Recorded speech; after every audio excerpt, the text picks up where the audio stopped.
आम्रपाली समेत महल के कई लोग और सम्राट अगली सुबह का बेसब्री से इंतजार कर रहे थे। वैशाली में कई और लोग भी थे जो सुबह होने के अवध के राजा के अनुभव के बारे में जानने के लिए बेसब्री से प्रतीक्षा कर रहे थे। अगले दिन सुबह सूरज की लालिमा जैसे जैसे वैशाली की धरा पर अपनी लालिमा बिखेर रही थी, वैसे वैसे वैशाली के लोगों के मन में कौतूहल बढ़ता जा रहा था। हर किसी की निगाह नीलपत महल पर टिकी थी।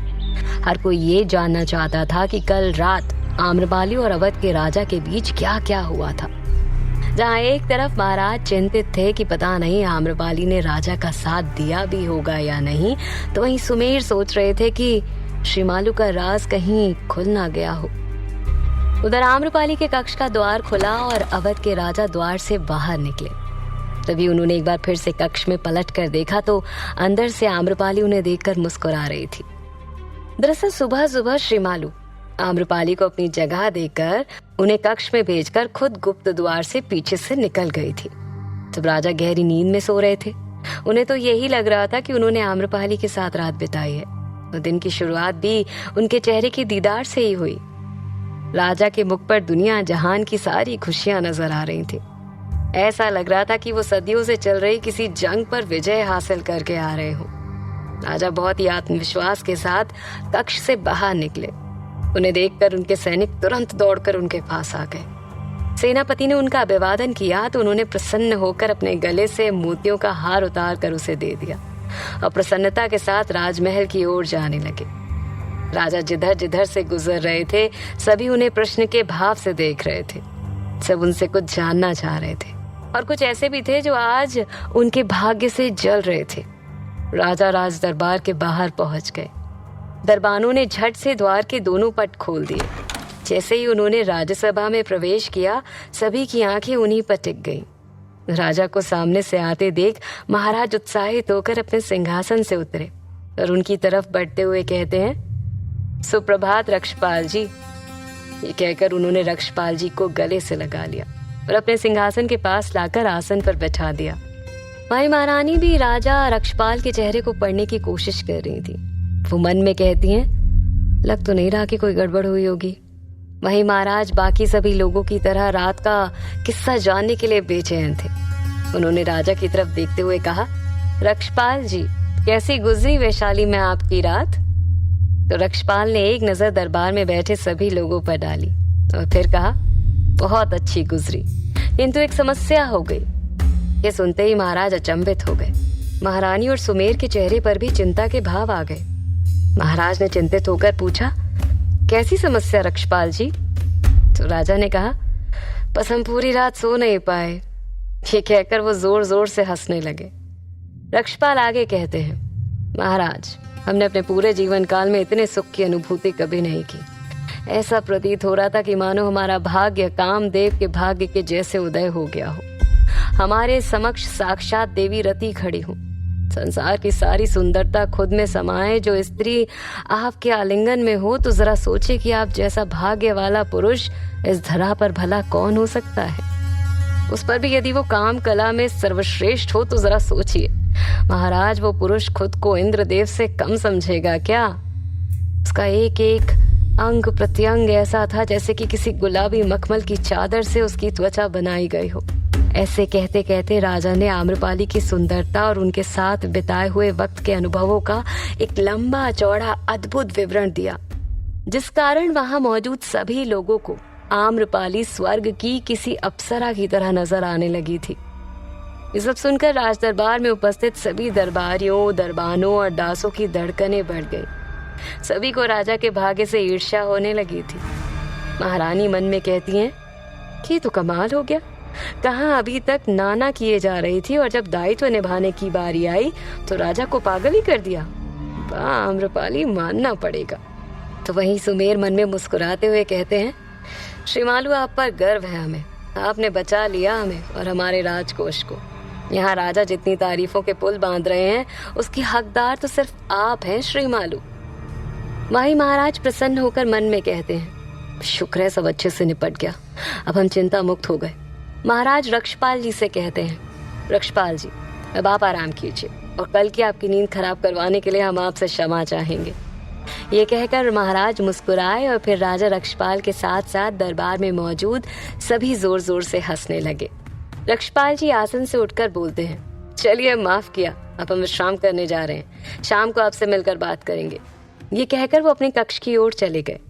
इधर राज दरबार में राजा रक्षपाल ने रात की कहानी सुनाई ही थी कि जरा सी देर में वो सारी बातें पहले महल में, फिर महल से आग की तरह पूरी वैशाली में फैल गई।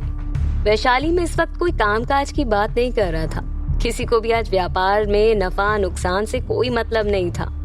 आज हर कोई बस यही बात कर रहा था कि नगरवधु के साथ राजा की पहली रात कैसी बीती। वैशाली के बाजार में दो व्यापारी चर्चा कर रहे थे।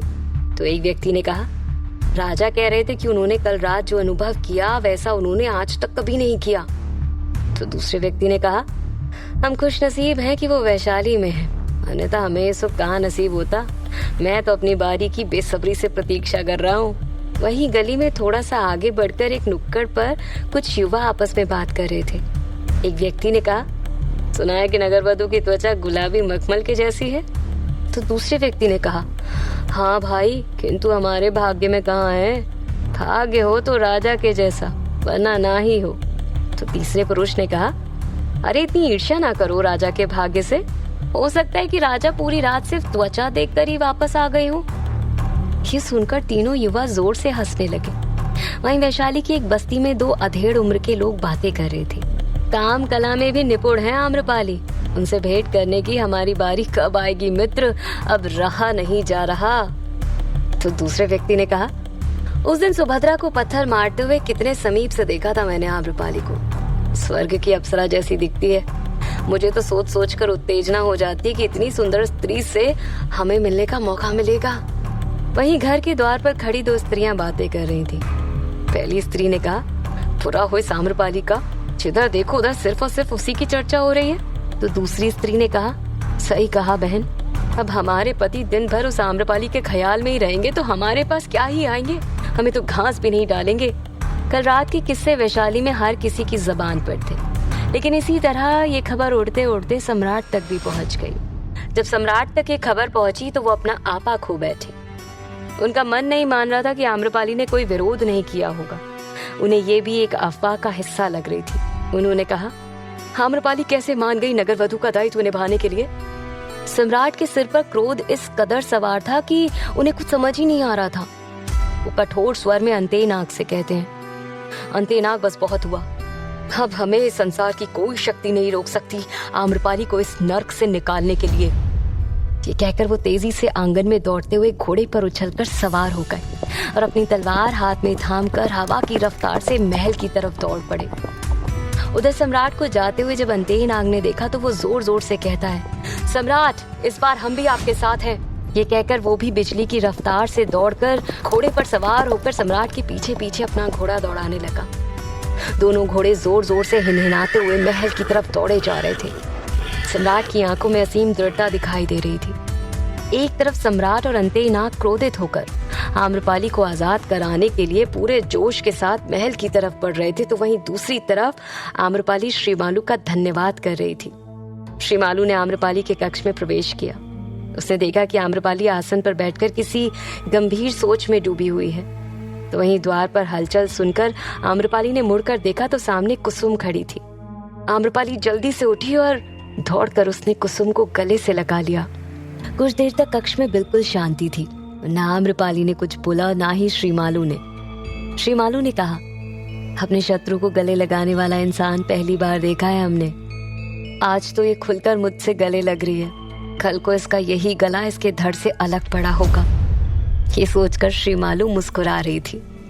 आम्रपाली ने धीरे से कहा, कुसुम, यदि तुम नहीं होती तो आज की ये सुबह मेरे लिए ऐसी होती। ये सुबह मेरे लिए नरक के द्वार खोल चुकी होती और उसके बाद हर पल प्रति पल नरक की भट्टी में हम सुलगते रहते। श्रीमालू ने आम्रपाली की पीठ सहलाते हुए कहा, नहीं देवी, मेरे होते ऐसा कदापि नहीं होगा। तभी आम्रपाली उसके गले से हटकर सामने खड़ी होकर कहती है, कुसुम, मैं समझ सकती हूँ जिस दिन पहली बार तुम इस नरक में उतरी होगी तो तुम पर क्या बीती होगी। भला कौन सी स्त्री अपनी मर्जी से वेश्या बनना चाहेगी। श्रीमालू ने आम्रपाली की आंखों में देखते हुए मन में सोचा, हाँ, मुश्किल तो बहुत था, पर नगर वधू के जैसे ऐशो आराम भी तो मिलते थे ना, जो आज तुम भोग रही हो, वो भी बिना अपना दायित्व निभाए। लेकिन कितने दिन तक आम्रपाली? जल्दी हम तुम्हें तुम्हारी सही जगह दिखा कर रहेंगे। श्रीमालू ने आम्रपाली की बात का जवाब देते हुए कहा, देवी सच कहा आपने, किंतु मैं सामान्य वैश्या नहीं हूँ। मैं एक भाग्यशाली वैश्या हूँ जिसे आप जैसी देवी को इस नर्क से बचाने का मौका मिला। ये सुनकर आम्रपाली मुस्कुरा कर कहती है, कुसुम हम आपका ये एहसान मरते दम तक नहीं भूलेंगे। तो श्रीमालू ने मन में सोचा, तुम्हारे मरने में अब दिन ही कितने बाकी हैं। फिर वो आम्रपाली से कहती है, देवी अब हमें चलना होगा, हम आपसे फिर मिलने आएंगे, तब तक आप विश्राम कीजिएगा। आम्रपाली ने कहा, ठीक है कुसुम, तुम फिर आराम कर लो। तो श्रीमालू आम्रपाली का अभिवादन करते हुए द्वार से बाहर निकल गई। आम्रपाली वहीं खड़ी खड़ी कुछ पल सोचती रही। तभी मुकुंदा ने कक्ष में प्रवेश किया और कहा, माफ कीजिएगा आम्रपाली, हमें और राजकुमार मणिधर को एक जरूरी काम से वापस अपने राज्य जाना पड़ रहा है। हम इस मुश्किल समय में आपका साथ नहीं दे सके। आम्रपाली के पास कहने के लिए कुछ भी नहीं था। तभी मुकुंदा ने कहा, हम जानते हैं कि ये पल आपके लिए बहुत कष्टदायक होगा। इससे पहले कि मुकुंदा कुछ और कहती, आम्रपाली ने कहा, अभी नहीं मुकुंदा, अभी हमें स्नान करना है, हम इस बारे में बाद में बात करेंगे। ये कहकर आम्रपाली वहां से चली गई।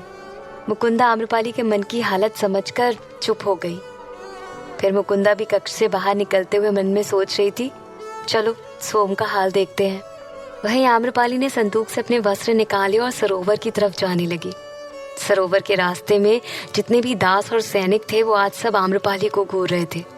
एक सैनिक ने मन में कहा, बहुत नखरे थे इनके, कल रात खत्म कर दिए राजा जी ने, आखिर कब तक भागती अपनी नियति से। वहीं आम्रपाली आज सभी की अलग सी नजरों को देखकर कहती है, एक ही रात में सारे पुरुषों का नजरिया ही बदल गया। कैसे होते हैं पुरुष जो कभी किसी स्त्री की विवशता समझते ही नहीं। जहाँ एक तरफ आम्रपाली सरोवर की तरफ जा रही थी तो वहीं दूसरी तरफ मुकुंदा सोम की तलाश कर रही थी। सोम बहुत चिंतित था, रसोई में खड़ा हुआ था, तो कभी इधर जा रहा था तो कभी उधर जा रहा था, कभी खाना बनाने के लिए सब्जी उठाता तो कभी आटा गूंथने के लिए परात। इस समय वो क्या कर रहा था उसे कुछ खुद समझ नहीं आ रहा था। बहुत बेचैनी थी उसके हृदय में। उसने मन में सोचा, हर समय आम्रपाली के साथ रहने का भी भला क्या फायदा हुआ, मैं उनकी कोई मदद तो कर ही नहीं पाया। वो एक दीवार से टिककर खड़ा हो गया और देर तक शांत रहा। फिर कुछ सोचते सोचते उसकी आंखों से आंसू बहने लगे। वो दीवार से हटकर चूल्हे के पास आ गया। चूल्हे में लकड़ियां डालकर उसने आग लगा दी। एक जलती हुई लकड़ी को उठाकर वो अपने चेहरे के करीब लाकर कहता है, क्या फायदा एक मर्द होने का जो एक स्त्री की रक्षा नहीं कर पाया, उसे धर्म संकट से बाहर ना निकाल पाया। लानत है मुझ पर। प्रेम में तो लोग आग के दरिया में भी कूद जाते और मुझे एक कदम न उठाना आया। मैंने एक कदम भी नहीं उठाया। सोम ने लकड़ी को जोर से वापस चूल्हे में फेंक दिया। चूल्हे से ऊंची ऊंची चिंगारियां उठने लगी।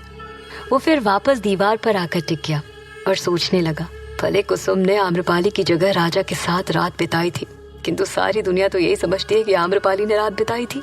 पहले जो लोग आम्रपाली को सम्मान की नजर से देखते थे, अब वही लोग उसे एक वेश्या की नजर से देखेंगे और उनकी आंखों में उनके लिए सम्मान नहीं, सिर्फ वासना होगी। एक रात में दुनिया ऊपर से नीचे हो गई और मैं कुछ ना कर पाया। क्रोधित होकर उसने एक पात्र उठाया और अपने सिर पर मारने लगा। उसके माथे पर लाल लाल निशान बन गए। वो जोर जोर से कहता है, जब मैंने अच्छी खासी योजना बनाई थी उन्हें यहाँ से निकालने की, तब मेरा साथ उन्होंने क्यों नहीं दिया। अगर मुझ पर जरा सा भी विश्वास किया होता तो आज आप पर ये कलंक नहीं लगा होता आम्रपाली जी। अब मैं लोगों के मुंह से आपके लिए अपशब्द कैसे बर्दाश्त करूंगा। ये कहकर वो जोर जोर से पात्र अपने सिर पर मारने लगा। वहीं बाहर खिड़की से झांक रही मुकुंदा से सोम की ये हालत देखी नहीं जा रही थी। एक तरफ जहाँ मुकुंदा सोम का हाल देखकर परेशान थी, तो वहीं दूसरी तरफ सम्राट महल की तरफ दौड़े जा रहे थे। सम्राट हवा को चीरते हुए आगे बढ़े जा रहे थे। उनका घोड़ा लंबी लंबी छलांग के साथ दौड़े जा रहा था। अंतनाग और सम्राट के घोड़े की टापों से धूल के गुब्बार उड़ रहे थे। सुनसान जंगल में ऐसा लग रहा था कि कोई पागल हाथी दौड़े चले जा रहा हो और वो पूरा जंगल नष्ट कर देगा। सम्राट की आंखें लाल थी, हाथ में तलवार लहरा रही थी। घोड़ों की रफ्तार इतनी तेज थी जैसे वो एक छलांग लगाएगा और सीधे नीलपत महल में जा गिरेगा। ऐसा लग रहा था कि आज किसी घमासान युद्ध का आरंभ होगा, एक ऐसा युद्ध जिसमें वैशाली का कण कण मिट्टी में मिल जाएगा। एक ऐसा युद्ध जो इस धरा से वैशाली का नामो निशान मिटा देगा। आज सम्राट का आवेग और हवा का वेग मिलकर ऐसा तूफान ला रहा था जिसमें कुछ भी नहीं बचता, सब कुछ तहस नहस हो जाता। सम्राट और अंतेनाग बिना कुछ सोचे समझे बस महल की तरफ बढ़ते जा रहे थे। तभी अचानक से सामने घुड़सवार तेज रफ्तार से आकर रुक गया। सम्राट और अंतेनाग ने तुरंत गति को नियंत्रित कर दिया। दोनों के घोड़े ने हिनहिनाते हुए अपने आगे के दोनों पैर हवा में उठा दिए। सम्राट ने जब उस घुड़सवार को देखा तो उनकी लाल लाल आंखों की पुतलियां फैलकर बड़ी बड़ी हो गई थीं। क्या सम्राट अब वैशाली पर हमला कर देंगे? कौन था वो जिसने सम्राट का रास्ता रोक लिया था? क्या मुकुंदा आज सोम को ये बता देगी कि वो उसका सच जानती है? जानने के लिए सुनते रहिए।